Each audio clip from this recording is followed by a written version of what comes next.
Simultaneous equation solve कर रहे थे, तो एक तो क्रैमर रूल था 11th लेवल 12th लेवल का था, तो इसमें दो तरीके के कॉन्सेप्ट थे। एक तो डायरेक्ट मेथड था। डायरेक्ट मेथड का मतलब होता है कि आप एक मेथड लगा दीजिए और एक्स वाई जेड जो भी निकालना है वैल्यू निकाल लीजिएगा। उसमें गॉस एलिमिनेशन मेथड आपने पढ़ा है, गॉस एलिमिनेशन मेथड पढ़ा है, एलिमिनेशन मैं शॉर्ट में लिख रहा हूं। दूसरा आपका है Gauss Jordan method, Gauss Jordan method, ये दोनों आप पढ़ चुके हैं। तीसरा है LU decomposition method, LU decomposition method, composition, वो मैं शॉर्ट में लिख रहा हूँ। ये डायरेक्ट इसलिए कहा गया कि इनको हम सॉल्व करके उस इक्वेशन में डायरेक्ट एक्स वाई जेड का मान निकाल लेते हैं, जो भी हमारा अननोन वेरिएबल होते हैं उनको मान निकाल लेते हैं, ठीक है। एक थे इटरेटिव मेथड, इटरेटिव मतलब इटरेशन मतलब आप यहाँ पर क्या करते हैं कि आपको वैल्यू एग्जैक्ट नहीं मिलती। जैसे मान लें हमने कोई इक्वेशन लिखा इक्वल टू 5 प्रूव करना है, तो जरूरी थोड़ा एक्स की वैल्यू 1, वाई की वैल्यू 2 और जेड की वैल्यू 3 रख करके 5 आ जाए। हो सकता है डेसिमल वैल्यू निकले, 4-5 प्लेस तक वैल्यू निकालनी पड़े तब जाके 5 के नज़दीक हम पहुँचे। तो नज़दीक पहुँचने वाले मेथड्स में आपको इटरेशन बताया गया ना। आपने फर्स्ट अप्रॉक्सीमेशन से सेकेंड अप्रॉक्सीमेशन करके आप याद करिए, पिछले क्लासेस में आपने पढ़ा इटरेशन मेथड, तो उसको इटरेटिव मेथड कहते हैं। इसमें जैकोबी मेथड है जिसको गॉस जैकोबी भी कहते हैं, और एक मेथड है आपका गॉस साइडल मेथड। गॉस हर जगह घुसे हुए हैं, पता नहीं बहुत बड़े हीरो थे क्या थे, साइडल भी कहते हैं। हाँ, पढ़ाई ज़्यादा की होगी भाई, बहुत बड़े साइंटिस्ट थे भाई, ठीक है। तो हमने आपको गॉस एलिमिनेशन पढ़ा दिया, गॉस जॉर्डन पढ़ा दिया। अब मैं एलयू डिकम्पोजिशन बताने जा रहा हूँ, ठीक है। इसके बाद हम जैकोबी और गॉस साइडल की बात करेंगे, ठीक है। एलयू डिकम्पोजिशन मेथड की बात करते हैं। नाम से लग रहा है कि वो एक गाना नहीं है, इलू इलू क्या है ये इलू इलू, तो मन में आ रहा होगा ये लूलू क्या है एलयू क्या है। देखो, एलयू का मतलब होता है lower and upper triangular matrix, नहीं समझे? तो हमें क्या है, जो हमारी मैट्रिक्स दिखी होगी ना, उसको हम अपर और लोअर ट्रायंगुलर मैट्रिक्स में ब्रेक करेंगे, बस ये कंसेप्ट है, ठीक है। तो पहले तो इसका वर्किंग रूल समझ लिया जाए, फिर आपको क्वेश्चन बताते हैं, ठीक है। ज़रा समझने की कोशिश करिएगा। तो एलयू का मतलब होता है lower and upper triangular matrix में हमको इसे कन्वर्ट करना है। तो इसका वर्किंग रूल क्या है, क्योंकि जो रूल है उसी रूल के अकॉर्डिंग आप क्वेश्चन सॉल्व करते हैं। देखो ध्यान से, हमारे पास सबसे पहले क्या लिखा होता है, ये वर्किंग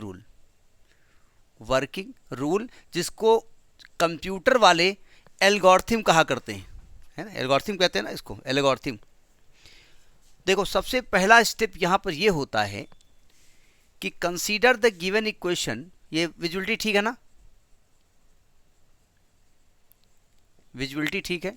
ये गिवन इक्वेशन है इस फॉर्म में ax is equal to B, ये एक इक्वेशन दी होती है जिसको कोफिशिएंट मैट्रिक्स भी कहते हैं, याद करिए आप, ठीक है। इसके बाद क्या करते हैं, हम a को दो भागों में ब्रेक करते हैं, ठीक है। हम यहाँ लेट करेंगे a बराबर l इंटू यू, l बोले तो लोअर ट्रायंगुलर मैट्रिक्स और u बोले तो अपर ट्रायंगुलर मैट्रिक्स में ब्रेक कर लेते हैं, ठीक है। अब लोअर ट्रायंगुलर मैट्रिक्स क्या होता है, जिसमें डायगोनल एलिमेंट के ऊपर के सभी एलिमेंट जीरो होंगे, ठीक है। और अपर ट्रायंगुलर में क्या होता है, जिसमें डायगोनल एलिमेंट के नीचे के सभी एलिमेंट जीरो होंगे, याद है ना। तो लोअर ट्रायंगुलर मैट्रिक्स लिखते कैसे हैं, जरा समझिएगा। लोअर ट्रायंगुलर की खासियत है कि इसमें डायगोनल एलिमेंट आइडेंटिटी एलिमेंट लिखे जाएंगे, ठीक है।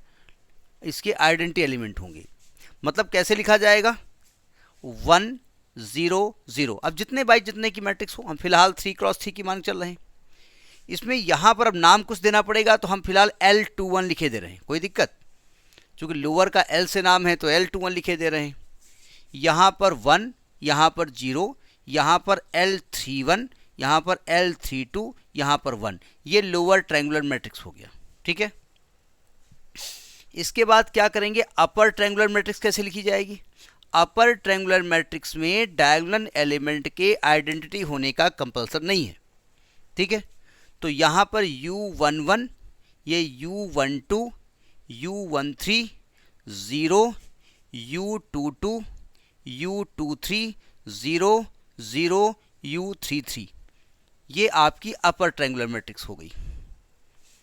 ठीक है, अब देखिए तो निकल आई। अब बाई इक्वेशन 1 देखिए, ये मैं रब कर दूं क्योंकि मुझे जगह चाहिए, इसलिए इसका काम खत्म। फिलहाल हम बाद में जब क्वेश्चन लगाएंगे तब यूज़ करेंगे ना। रब कर देना, नोट कर लिया। अब देखिए, जब आप ए को इस्तेमाल करेंगे इक्वेशन 1 में, तो by equation 1 and 2, by equation 1 and 2 आप ए को एल यू कर देंगे, तो क्या ये L U X is equal to B नहीं आ जाएगा?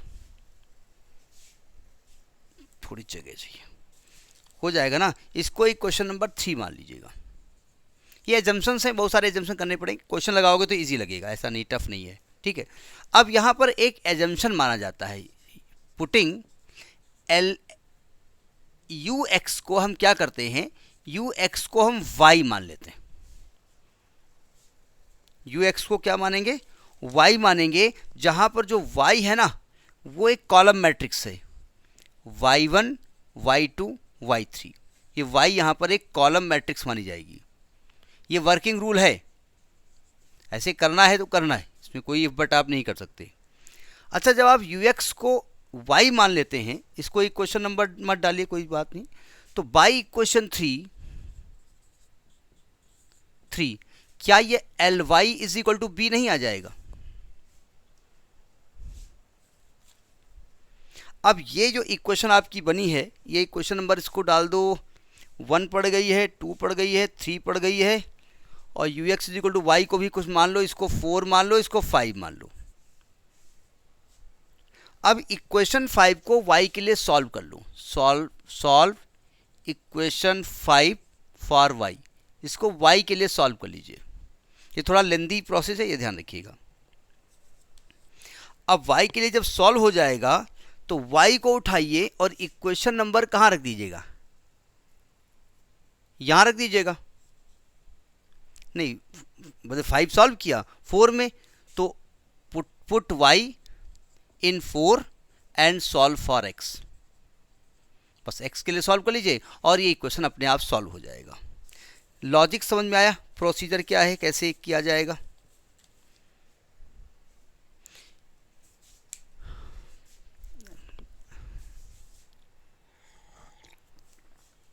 देखो सुनिए, ये आपकी एक मैट्रिक्स गिवन है जिसको कि हमने कोफिशिएंट मैट्रिक्स लिखते हैं, है ना।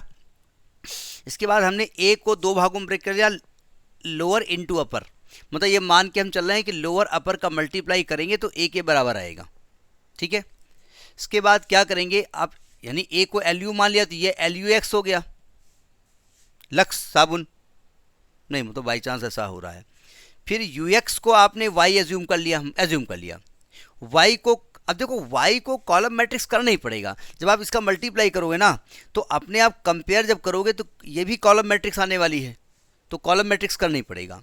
यहाँ से y1, y2, y3 आ जाएगा। ठीक है, चूंकि यू एक्स को आपने y माना है तो ये L Y is equal to B हो जाएगा।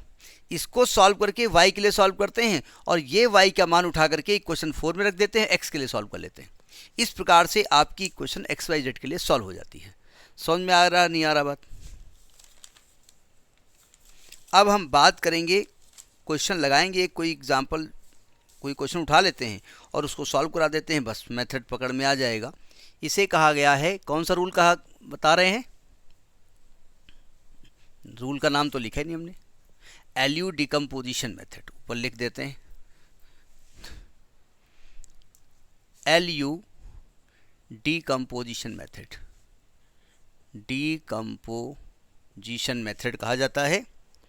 और इसका एक और नाम है, इसको क्राउड्स लॉ भी कहते हैं, क्राउड्स मेथड, ये ध्यान रखिएगा। ठीक है, 99% तो एलयू डिकम्पोजिशन के नाम से ही जाना जाता है, लेकिन अब ऐसा तो है नहीं कि 1% हो नहीं सकता, तो क्राउड्स भी हो सकता है। ज़रा समझने की कोशिश करो। मैंने क्वेश्चन नोट किया है तो उसी को लिख लेते हैं। Solve the equation solve equation 3x by crowds या LU डीकम्पोजिशन शॉर्ट में लिखे जा रहे हैं मेथड। ये लिख कर के आएगा कि आपको क्राउड्स या LU डीकम्पोजिशन मेथड से सॉल्व करना है। क्या है? 3x plus Y plus Z is equal to 4, x plus 2y plus 2z is equal to 3, 2x plus y plus 3z is equal to 4। देखो ध्यान से, सबसे पहले आप क्या करेंगे कि गिवन इक्वेशन को आप मैट्रिक्स फॉर्म में रखते हैं। ठीक है, writing the equations in matrix form. ये तो ax बराबर b तो पिछला वाला कॉन्सेप्ट है ना। तो ये क्या आएगा मैट्रिक्स फॉर्म में? ये आएगा 3 1 1। एक सेकंड, थोड़ा सा इसको नजदीक कर। नहीं, यहां पर वो सिस्टम नहीं रहेगा, इंटरचेंज नहीं करना है कुछ आपको, यूनिटी और ये नहीं करना है ना। तुम्हारा मतलब 1 को ऊपर लिख देते हैं, नहीं, वो यहाँ पर नहीं करना है आपको, इसको उसमें नहीं ब्रेक करना है ना, कोई 1 कि वहाँ 1 ही चाहिए। 1 2 2। भाई कैलकुलेशन देखे रहिएगा, वैसे हमने लगा रखा है जिससे कि गलती ना हो पाए।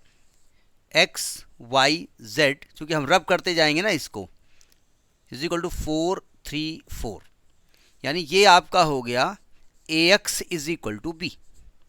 ये हमने एज्यूम कर लिया। इसको इक्वेशन नंबर 1 डाल दीजिएगा। अब क्या करने वाले हैं, अब बताते रहो तुम। हमने क्या कहा? लेट a बराबर LU, ये हमने बताया। तो अब पहले a बाद में लिखते हैं, a लिखा रहने देते हैं। L हमने कहा था लोअर ट्रायंगुलर मैट्रिक्स है जिसके डायगोनल एलिमेंट को आपको 1 लिखना है। ठीक है, हमने a जानबूझ कर भी लिख नहीं रहे हम।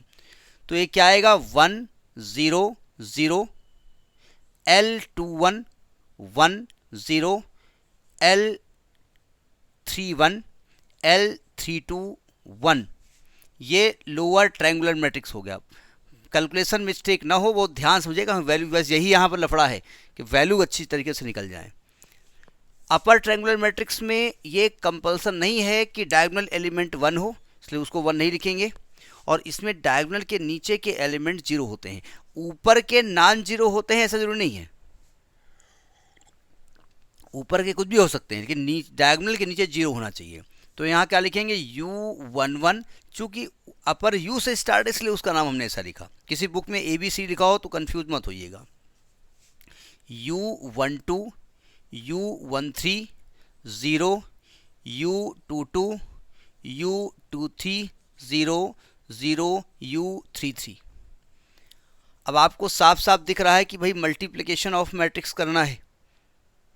ये कब मोबाइल उसमें कैमरे में आ रहा है ना, पूरा कैमरे में आ रहा है ना। हाँ, ये देख रहिएगा, ज़रा सावधान। अब मैं a बाद में लिख रहा हूँ, a लिख देता हूँ क्योंकि ज़रूरत पड़ेगी हमको। a लिख देता हूँ। a क्या है आपका?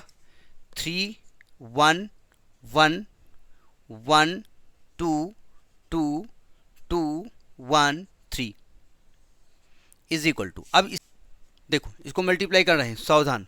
फर्स्ट रो का फर्स्ट कॉलम से तो U11 आएगा, फर्स्ट रो का सेकेंड कॉलम से U12 आएगा, फर्स्ट रो का थर्ड कॉलम से U13 आएगा। आप पकड़ में आई बात?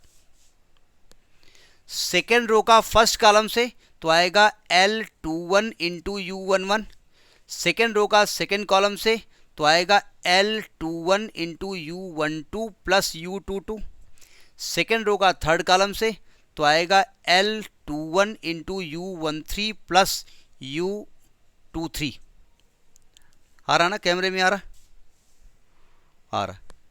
अब थर्ड रो का फर्स्ट कॉलम से तो आएगा आपका L31 इंटू U11, और तो 0 होने वाला है। इसका इससे करेंगे तो आएगा L31 into U12 plus L32 into U22। इसका इससे करेंगे तो आएगा L31 into U13 plus L32 into U23 plus U33। Multiply हो गया? एक बार चेक कर लेना कहीं गलती ना हो रही हो। अब इस साइड को हमें रब करना पड़ेगा क्योंकि u33 होगा ना, इस 1 का मल्टीप्लाई इससे होगा u33 आएगा ना। अब मैं इसको इधर रब कर देता हूँ। अब ये जहाँ ज़रूरत पड़ेगी वो हम अपना जो वर्क है उससे हम लेंगे यहाँ पर। अब देखो ध्यान से, हमको एक्चुअली निकालना क्या क्या है, देखो ध्यान से। u11 निकालना है, u12 निकालना है, u13 निकालना है, u22 निकालना है, u23 निकालना है, u33 निकालना है ना। और L21 निकालना है, L31 निकालना है और L32 निकालना है। ये सब वैल्यू निकालनी है, ठीक। अब ज़रा समझने की कोशिश करो, दोनों तरफ की मैट्रिक्स को हम इक्वेट करते हैं। तो थोड़ा सा कैमरे को इधर रखते हैं, अपनी कॉपी में देखना, हम उधर आपको कैमरे में छुप रहा होगा। देखो ध्यान से, जब इक्वेटिंग बोथ द साइड करेंगे, इक्वेटिंग बोथ द साइड्स, सावधान, हमने रब कर दिया, वो वाई मानने वाली चीज़ हम बाद में देखेंगे। देखो पहला एलिमेंट u113 है, यहाँ लिख दें डायरेक्ट 3 चलेगा, डायरेक्ट लिख दें, क्या दिक्कत है। u12 1 है, लिख दें यहाँ पर। u13 1 है, लिख दें यहाँ पर। ज़रा सेकंड देखो, L21 इंटू u11 1 है ना, ये चीज़, और u11 आप निकाल चुके हैं 3, तो L21 बराबर 1/3 आ जाएगा, यानी L21 1/3 आ गया, यहाँ लिखे दे रहे हैं, ठीक है। ऐसे क्या होगा, यहाँ रब करते जाएंगे, हमारे पास जगह मिल जाएगी। अच्छा, इसके बाद L21 into u12 plus u22 बराबर 2 है, ये वाली चीज़ 2 के बराबर है। L21 क्या आया, 1/3, u12 क्या आया, 1, प्लस u22 क्या आया, निकालना है, तो u22 की वैल्यू आ जाएगी 2 माइनस 1/3, यानी कि 5/3। u22 आ जाएगा 5/3, ये 5/3 आ गया। समझ में बात आ रही है, बस वैल्यू निकालनी है और कुछ नहीं है, हम इसीलिए वो लिख दिया जिससे कि हमको एक जगह वैल्यू मिल जाए। अब किसको कर रहे थे, अब ये देखो, ये वाली चीज़ इक्वेट करो, L21 into u13 plus u23 is equal to 2। L21 निकाल चुके हैं 1/3, u13 निकाल चुके हैं 1, प्लस u23 बराबर 2, तो u23 की वैल्यू आएगी 2 माइनस 1/3 बोले तो 5/3, तो u23 भी 5/3 आ गया। u23 भी आ गया 5/3, ठीक। अच्छा, अब आ जाओ नीचे वाले कॉलम में, बस यही थोड़ा सा लेंदी है। ये L31 इंटू u11 की वैल्यू आ रही है 2, L31 मालूम नहीं है, और u11 निकाल चुके हैं 3 इज इक्वल टू 2, तो L31 की वैल्यू आ जाएगी 2/3, L31 आएगा 2/3, ये 2/3 हो गया।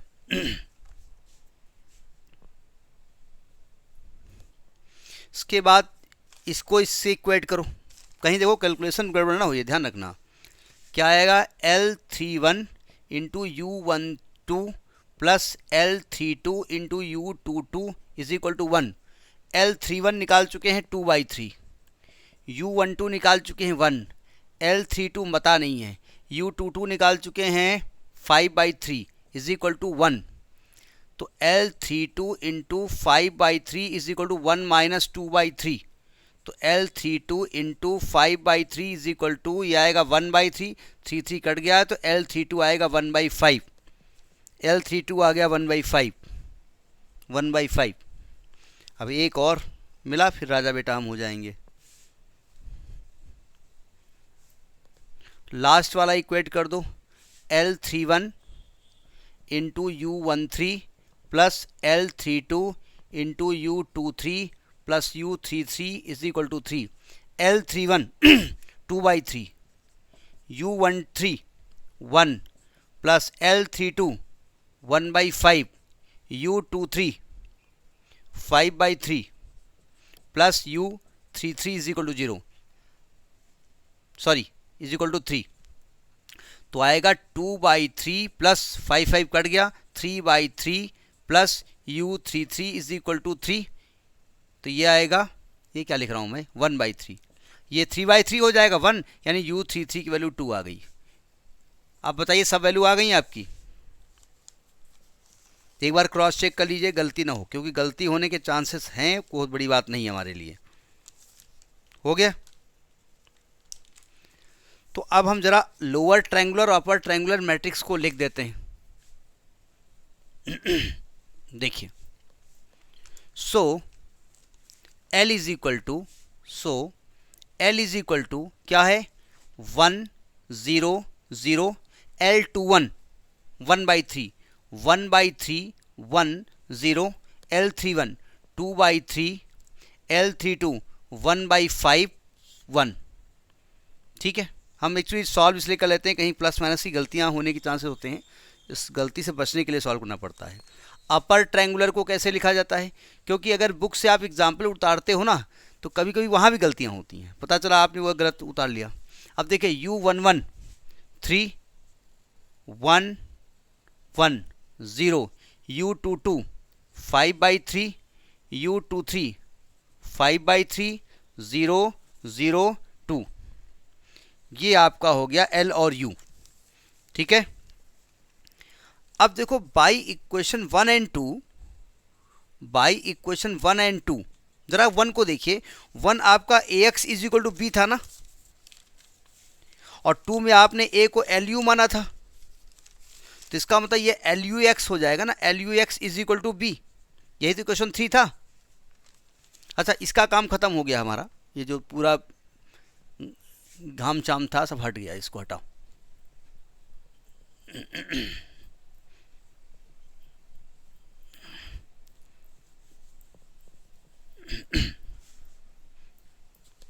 अरे भाई, एलयू डिकम्पोजिशन तो वही मेथड पूरा लगेगा ना, अगर छोटा कर दोगे कोई और मेथड लग जाएगा।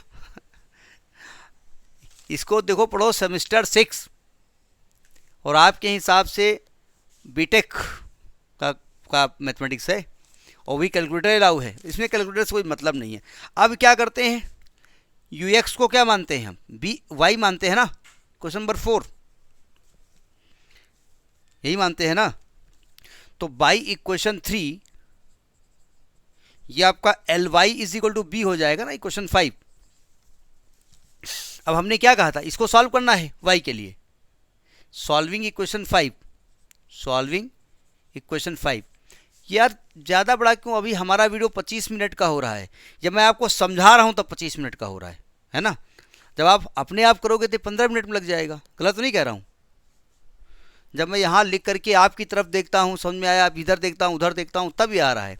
जब हम कंसंट्रेट होकर करेंगे तो 15 मिनट का क्वेश्चन है। एल यहाँ पर क्या है, एल यहाँ पर आता है 1 0 0, 1/3 1 0, 2/3 1/5 1, और y क्या होगा। अब देखो जरा, अभी हम कह रहे थे y को कॉलम मैट्रिक्स लिखेंगे, उसका रीज़न समझ लीजिएगा। इक्वल टू b है ना, और b में क्या था यहाँ पर 4 3 4। अब ज़रा समझिएगा, ये 3x3 की मैट्रिक्स है, क्यों, और ये 3x1 की मैट्रिक्स है, तो इसका मतलब यहाँ पर 3x1 लिखोगे तब मल्टीप्लाई होगा और रिजल्टिंग मैट्रिक्स 3x1 की आएगी, ये तो होता है। इसीलिए हमको कॉलम मैट्रिक्स लिखनी पड़ेगी। y1 समझ में बात आ रही नहीं आ रही है, इसीलिए कॉलम मैट्रिक्स लिखनी पड़ रही है। ठीक है, मतलब वहाँ बता तो दिया गया कि हम कॉलम मैट्रिक्स लिखें, अब स्टूडेंट के मन में आएगा कॉलम मैट्रिक्स कहाँ लिखें, हो हम तो रो मैट्रिक्स लिखेंगे, तो ये तरीका होता है। तो जब इसको हम मल्टीप्लाई करेंगे तो यहाँ तो y1 आएगा। अच्छा, डायरेक्ट भी कर सकते हैं, y1 इज इक्वल टू किसके 4 के आ जाएगा ना, इसका मल्टीप्लाई करेंगे तो आएगा 1/3 y1 प्लस y2, और इसका करेंगे तो आएगा 2/3 y1 plus 1/5 y2 plus y3 is equal to 4 3 4। तो जब दोनों को इक्वेट करेंगे तो y1 की वैल्यू आ जाएगी 4। इसको करेंगे तो आएगा 1/3 y1 plus y2 is equal to 3, 1/3 y1 की वैल्यू 4 है, plus y2 is equal to 3, y2 की वैल्यू आएगी 3 माइनस 4/3, 3 तरह का 9 माइनस 5/3। सही कर रहा हूँ ना, और यहाँ लिखे दे रहे हैं, ये आएगा ना, आ जाएगा, कैमरे में आ रहा है ये वाला चीज़। 2/3 y1 plus 1/5 y2 plus y3 is equal to 4। 2/3 y1 क्या है 4 प्लस 1/5 y2 क्या है 5/3 plus y3 is equal to 4। तो ये आएगा 8/3 प्लस 5 कट गया 1/3 plus y3 is equal to 4। ये 9/3 यानी कि 3 आएगा, नहीं y3 को 1 आ गई। तो y1 आ गया आपका 4, y2 आ गया आपका 5/3 और y3 आपका आ गया 1। पहुंचे यहां तक?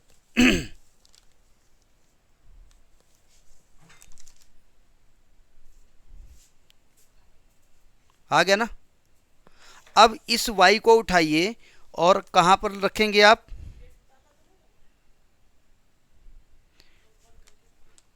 तो यहां पर रख दें उठा करके इक्वेशन 4 में। lx बराबर ux बराबर y है ना भाई, y निकाल चुके हैं आप, तो यहां रख दिया जाए। तो putting the value of y1 y2, putting the value of y in equation number 4 में रखिए, जरा रब कर दें इसको बाय इक्वेशन 4।